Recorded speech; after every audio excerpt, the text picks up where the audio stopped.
साक्षात माधव, क्या आप भी परमात्मा हैं?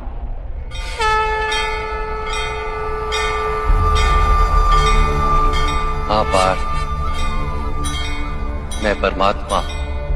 यदा यदा हि जैसे तुम भी परमात्मा, केवल तुम अभी जागृत नहीं हुए हो और मैंने ये जान लिया है। अधर्मस्य तदात्मानं सृजाम्यहम्।